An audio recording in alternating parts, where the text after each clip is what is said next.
Across from him, James O'Brien didn't rush. He never did. That was part of his reputation, and part of what made his interviews unsettling for people accustomed to either hostility or praise. James understood something many interviewers didn't. Silence could be more revealing than confrontation. He glanced down at his notes, not because he needed them, but because the act itself created something rare in modern media: space to breathe, space to think, space to reveal more than intended. Harry watched him carefully. Interviews had trained him to expect an angle, a trap, or at the very least a familiar rhythm. This was different. The quiet stretched not awkwardly, but deliberately. "Thank you for being here," James said calmly, lifting his eyes at last. His voice was even, unhurried. "I know this form, and is quieter than what you're used to." Harry smiled politely, the practiced expression of someone who had learned how to appear open without giving too much away. "I actually prefer it," he replied. "It allows for real conversation." James nodded, not an agreement, but an acknowledgement. "Good," he said. "Then let's have one." The microphones captured everything. A faint breath Harry took before settling back into his chair.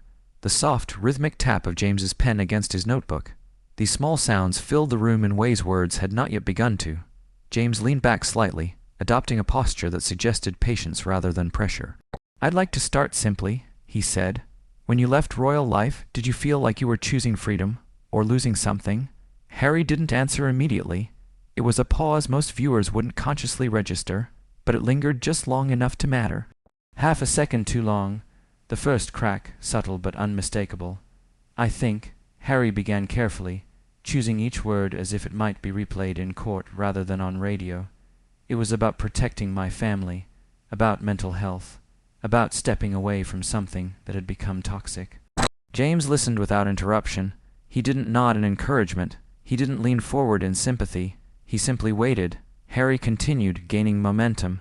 "There's this assumption that privilege insulates you from pain, that if you're born into something, you're not allowed to suffer." James tilted his head slightly, a gesture that signaled curiosity rather than challenge. "Do you believe suffering is measured by contrast?" he asked. Harry frowned, just briefly. "I believe suffering is suffering." "Of course," James replied evenly. "But context still exists, doesn't it?" Harry shifted in his chair. It was the first physical sign of resistance, almost unconscious, but real. His shoulders stiffened. His hands tightened slightly in his lap. James continued, his voice steady and precise. "You've spoken often about being misunderstood, about your story being misrepresented. I'm curious, do you think there's any part of your story that is understood correctly?" Harry exhaled, longer this time. "Very little of it." James scribbled something in his notebook, the sound deliberate but non-judgmental. Then he looked up again. "That must feel incredibly isolating." Harry saw the opening and stepped into it. "It is," he said, "and that's why platforms like this matter, because the media has framed me in ways that—" James gently raised a finger, not to interrupt, but to guide the direction of the conversation back to firmer ground. "When you say the media," James said, "do you include the platforms you chose? The interviews, the book, the documentaries?" Harry's jaw tightened just slightly. The smile faded. "I chose to speak," he replied. "Because silence was killing us." James nodded once. "Silence can be destructive." He agreed, "but so can repetition." Harry blinked. "Repetition?" "Yes," James said calmly. "Repetition of grievance, repetition of explanation, repetition of harm, especially when others don't have the same platform to respond." For the first time, Harry looked directly at James, not as a host performing a role, but as someone asking something genuinely uncomfortable. The room felt smaller now, the quiet heavier. James didn't press further. He didn't need to. The question had already done its work. It hung in the air unresolved, inviting reflection rather than defense. This wasn't an ambush. It wasn't a spectacle. It was something rarer, a conversation that refused to flatter, but also refused to attack, and in that space, between silence and speech, between control and exposure, the truth became harder to manage. Not because James O'Brien was hostile, but because he wasn't. No shouting, no insults, no raised voices, just 2 chairs, 2 microphones, and a silence sharp enough to dismantle a royal narrative that had taken years to build. Prince Harry walked into the studio, believing this was another chance to explain himself. Another opportunity to clarify, to contextualize, to remind the world of his pain and the reasons behind it. James O'Brien sat across from him, knowing something Harry didn't. This wasn't an interview. It was a mirror, and once the questions began, there would be no way to look away. The studio was colder than Harry expected, not physically, though the air conditioning hummed with almost clinical precision, but emotionally. There were no audience murmurs, no warm applause, no familiar studio laughter to soften the edges. Just two chairs angled slightly inward, a small wooden table between them, and the quiet red glow of recording lights that felt less like illumination and more like exposure. Prince Harry adjusted his jacket as he sat down, gray suit, open collar, intentional restraint. He had learned the visual language of seriousness well over the years. This was the version of himself the public recognized now, reflective, wounded, composed. A man shaped by loss and distance. James O'Brien didn't shuffle papers. He didn't glance at notes. He sat still, hands folded loosely, posture relaxed but attentive. His face carried no judgment, no anticipation. Just patience, that more than anything unsettled Harry. "Thank you for coming in," James said calmly. Harry nodded, of course. A brief pause followed, not awkward, deliberate. "You've spoken a lot." James continued about truth, about finally being able to tell it. Harry leaned back slightly, crossing his ankle over his knee. Familiar ground. "Yes, for a long time, my voice was constrained by the institution." James nodded once. "And now, Harry said, I feel a responsibility to speak honestly." James didn't challenge that. He let it sit. "Who," he asked gently, "are you speaking to?" Harry blinked. "The public, anyone willing to listen." "And who," James continued, "are you speaking against?" The question landed softly, but it landed. Harry smiled faintly. "I'm not against anyone. I'm speaking for myself." James tilted his head slightly. "Are you?" Harry hesitated, just a fraction of a second.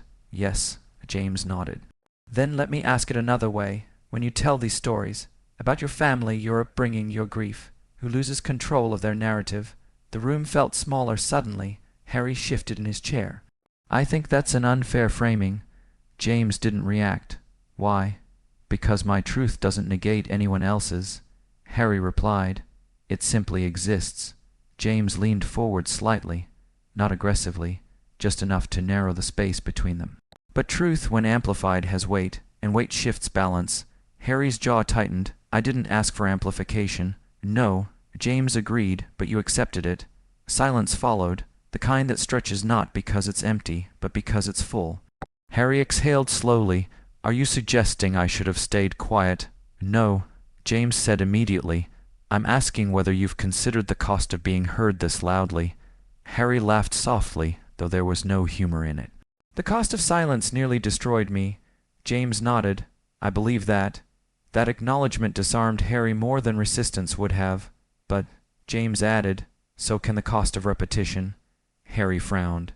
"Repetition? Yes," James said, "when pain becomes narrative, when explanation becomes identity."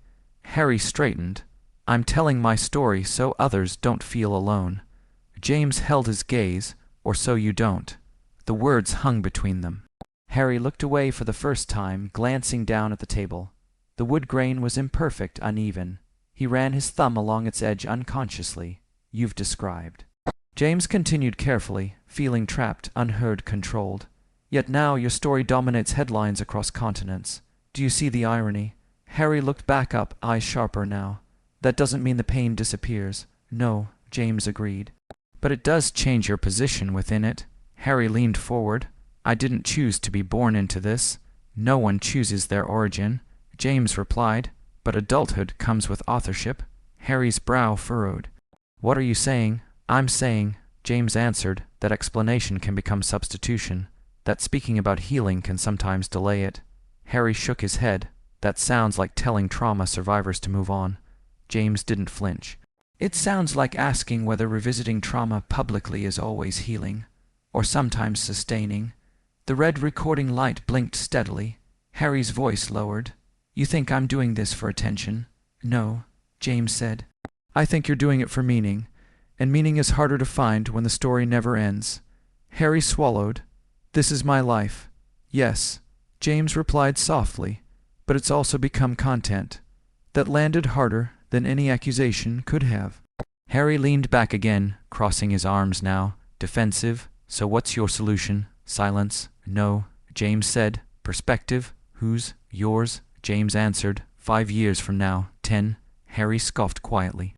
Easy to say from the outside. James smiled faintly. Mirrors always are. Another pause. You've spoken about freedom. James continued. What does it look like to you? Harry answered without hesitation. Living without fear. James nodded.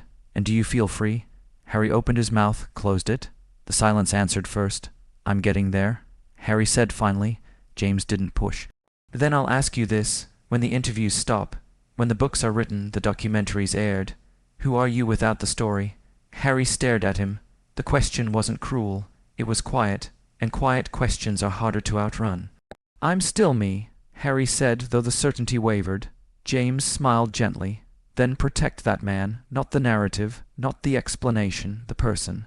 Harry's shoulders dropped slightly, not in defeat. In fatigue. No applause followed, no dramatic closing statement. Just two men sitting across from each other, one finally realizing this wasn't a platform. It was a reflection, and reflections don't argue back. They just wait. I didn't come here to be accused, Harry said, his voice steady but edged with frustration. James didn't flinch. He rarely did. I'm not accusing you, he replied calmly. I'm asking you to consider something. Harry crossed his arms loosely across his chest, defensive, but not entirely closed off. It was the posture of someone preparing to protect a position rather than abandon it. James noticed, of course. He leaned forward now, not aggressively, but intentionally, signaling that the conversation was moving into more difficult terrain. You've spoken about stepping away from privilege, James said, but privilege doesn't disappear, does it? It transforms. Harry's expression hardened. Are you saying I should be grateful for trauma? No, James replied instantly without hesitation. I'm asking whether you believe stepping away from power is the same as losing it. The studio fell silent, not the awkward silence of a technical failure or an unprepared guest, but the deliberate silence of a question that demanded thought rather than reaction. Harry opened his mouth, then closed it again. He looked down briefly, collecting his thoughts, his fingers tightening together before relaxing.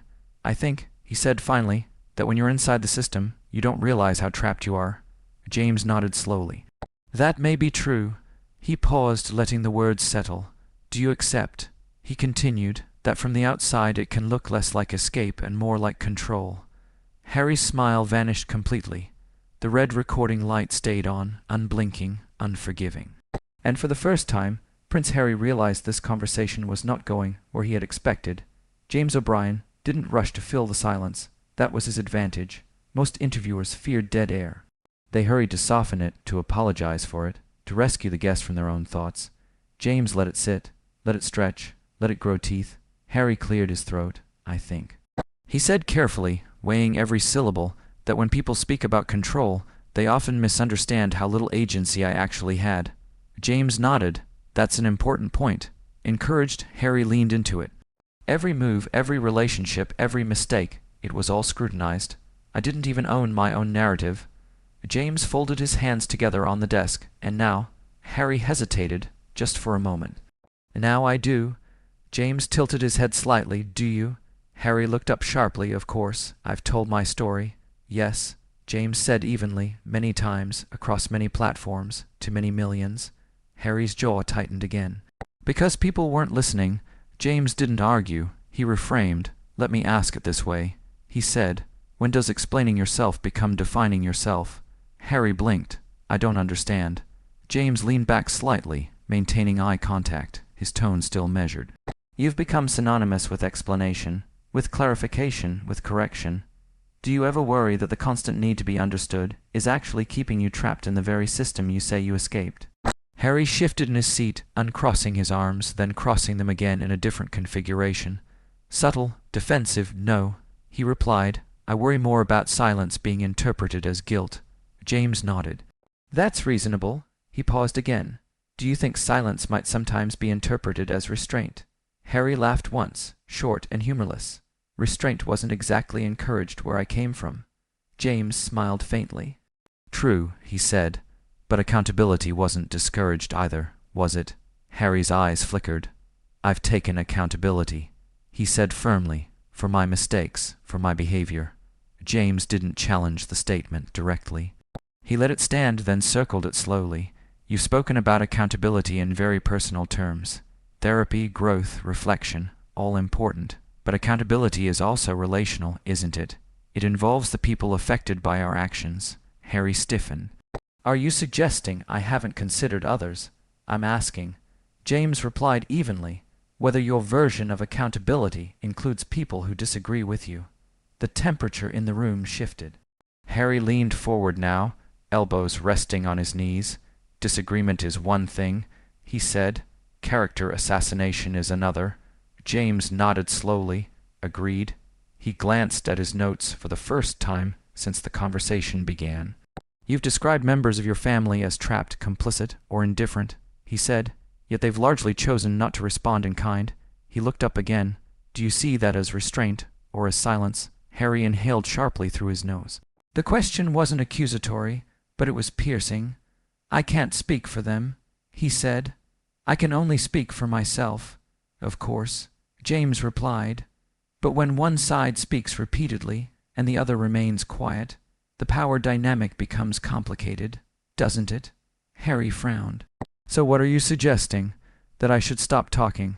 No, James said. I'm suggesting that speech isn't neutral simply because it's personal. It carries weight, especially when it comes from someone with global reach. Harry sat back, his expression conflicted. So what's the alternative? He asked. Pretend none of it happened? James shook his head. Not at all. But perhaps consider whether telling your story endlessly keeps you anchored to it, whether moving forward sometimes requires allowing ambiguity to exist. Harry was quiet now. The defensiveness had softened into something closer to uncertainty. You're asking me to live with being misunderstood. James met his gaze. I'm asking whether true freedom sometimes includes that risk. The silence returned, thicker now, heavier. Not uncomfortable, but unresolved. The kind of silence that followed a question with no immediate answer.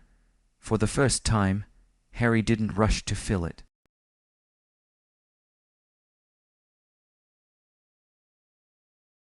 Harry's lips parted, then pressed together again, as if the right response had slipped just out of reach. They have an institution protecting them, Harry said finally. I didn't. James looked up at him, calm, attentive. You had a global platform. Harry snapped back without hesitation. Not one I controlled. James didn't raise his voice. He didn't interrupt. He waited. Harry exhaled sharply, frustration leaking through the cracks of his composure. You're framing this as if I was some sort of aggressor. James shook his head slightly. No, I'm framing this as consequence. Harry's eyes narrowed. That's not fair. James leaned forward again, just an inch. Fairness isn't the same as comfort. The words landed heavier than any accusation. Harry leaned back, crossing his legs now, a subtle attempt to reclaim control.